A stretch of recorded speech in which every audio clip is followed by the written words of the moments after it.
सरकार से आपके जरिए से मुतालबा करता हूं कि एक वाइट पेपर ये निकालिए, ये 2014 में इखलाक के मॉब लिंचिंग से 2024 तक कितने मुसलमानों का मॉब लिंचिंग हुआ, कितने घर बुलडोजर तोड़े गए। साथ ही साथ आप एक वाइट पेपर जारी कर दीजिए, चीन 2000 स्क्वायर किलोमीटर पर कब्जा करके बैठा है या नहीं है, डेप्सांग डेमचौक हमारे पास है या नहीं है। और अस्सलाम वालेकुम वरहमतुल्लाहि वबरकातुहू। नाज़रीन, इस्तकबाल है आपका हमारे चैनल अल हिंद इस्लामिक ट्यूब पर। आज 9 फरवरी 2024 बरोज़ जुम्मा पार्लियामेंट में खड़े होकर ऑल इंडिया मजलिस इत्तेहादुल मुस्लिमीन के सदर बैरिस्टर असदुद्दीन ओवैसी ने अपने निराले और अपने अनोखे अंदाज में बड़ा ज़बरदस्त बयान दिया है। आइए सुनते हैं असदुद्दीन ओवैसी साहब ने क्या कहा है।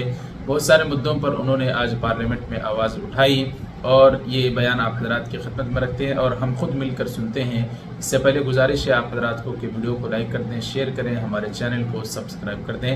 नाज़रीन इकराम, आइए सुनते हैं ओवैसी साहब ने आज पार्लियामेंट में क्या बयान दिया। सर, आपका बेहद शुक्रिया कि आपने 3 मिनट में बोलने वालों को इंटेलिजेंट कहा, और ज़्यादा बोलने वालों को अब क्या कहेंगे आप बोल दीजिए चेयर पे, तो अच्छा रहेगा। नहीं, मैं बोल देता हूँ अभी। तो जो 3 मिनट में बोल देते हैं वो इंटेलिजेंट तो है ही, और जो ज्यादा बोलते हैं, जो ज्यादा बोलते हैं उनका ज्ञान क्या बेवकूफ नहीं होते हैं वो, तो ज्यादा का ज्ञान होता है। अभी ज्यादा बोल के गए। सर, आपने मुझे बोलने का मौका दिया। सर, मैं पहले ये बात वाज़ेह कर देना चाहता हूँ कि मैं इंडिया में नहीं हूँ मगर वतन अजीज़ का हूँ, और मेरा मामला ऐसा है कि मैं अब लाइन ऑफ एक्शन पर हूँ। भारत की राजनीति में अगर कोई लाइन ऑफ एक्शन पर है तो मैं हूँ।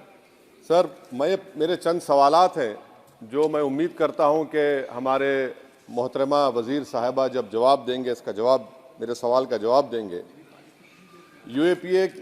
यूपीए में जीडीपी ग्रोथ था 6.8 एवरेज। नरेंद्र मोदी की सरकार में जीडीपी ग्रोथ हो गया 5.9 एवरेज। इसका जिम्मेदार चीन है या पाकिस्तान है, बता दीजिए।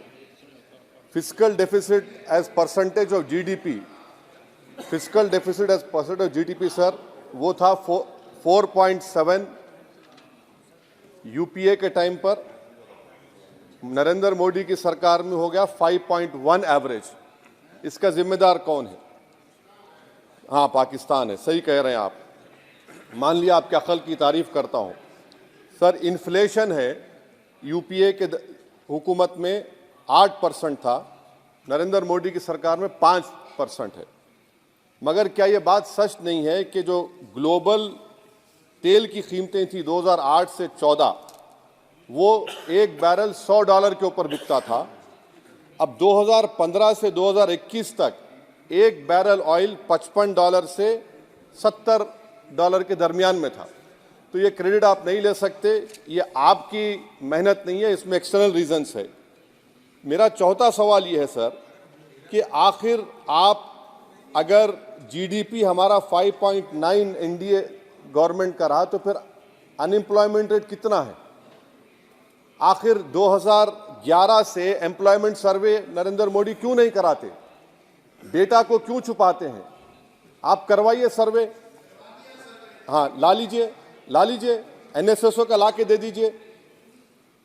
ये पीएलएफ हुआ था 2018 में, उसके बाद अब क्या हो रहा है? नहीं हो रहा है। ला लीजिए, तो कम से कम एनएसओ को बोलकर ये सर्वे करवा दीजिए। अच्छा, कंजम्पशन सर्वे 2017 से रुका हुआ है।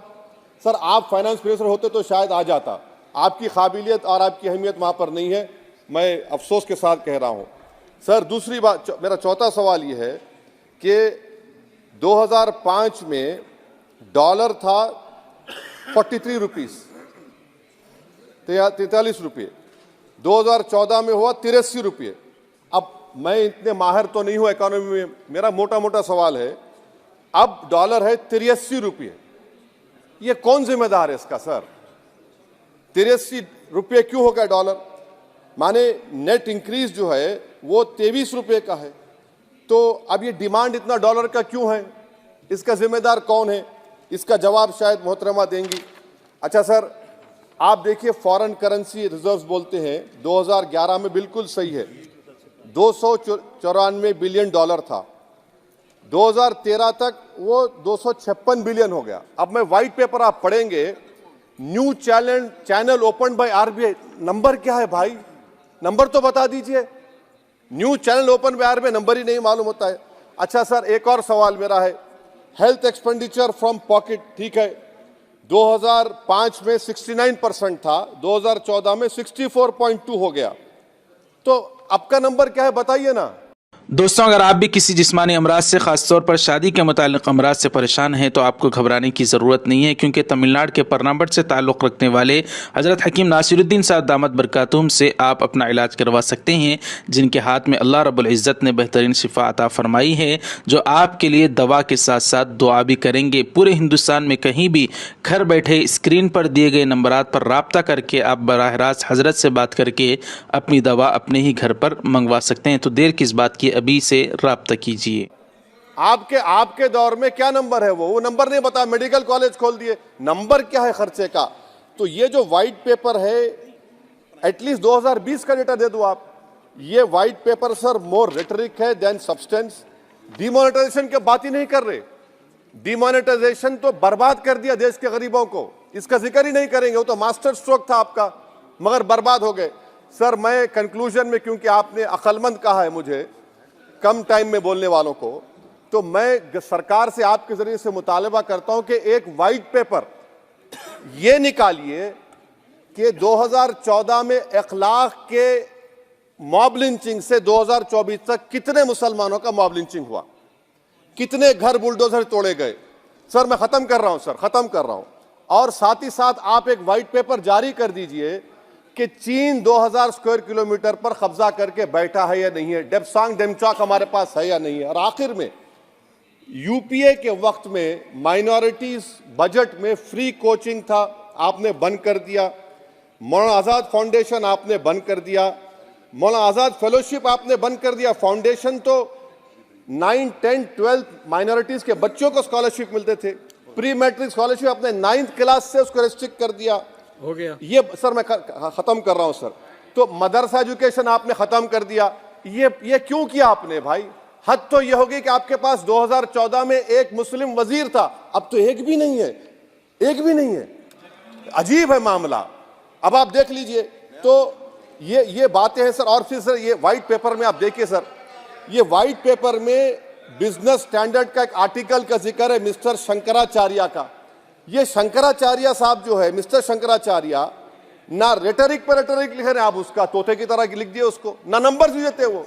तो ये जो व्हाइट पेपर है सर, ये मोर रेटरिक सब्सटेंस है। मैं उम्मीद करता हूं कि कल तक देश के प्रधानमंत्री वो व्हाइट पेपर जारी कर देंगे कि कितने मुसलमानों का आपने मार्जिनलाइज कर दिया, बुलडोजर से घर तोड़े गए, कितनों का इनकाउंटर हुआ, कितने जेल में है यूएपीए में, और चीन कितनी जमीन पे कब्जा करके बैठा हुआ है। बहुत बहुत शुक्रिया सर। तो नाज़रीन, ये थे असदुद्दीन ओवैसी, ऑल इंडिया मजलिस इत्तेहादुल मुस्लिमीन के सदर, हैदराबाद के एमपी, जिन्होंने आज पार्लियामेंट में खड़े होकर बहुत सारे मुद्दों पर और बिलखुसूस जो मुसलमानों के घरों पर बुलडोज़र चलाया जा रहा है इसके ऊपर, इसके खिलाफ उन्होंने बयान दिया।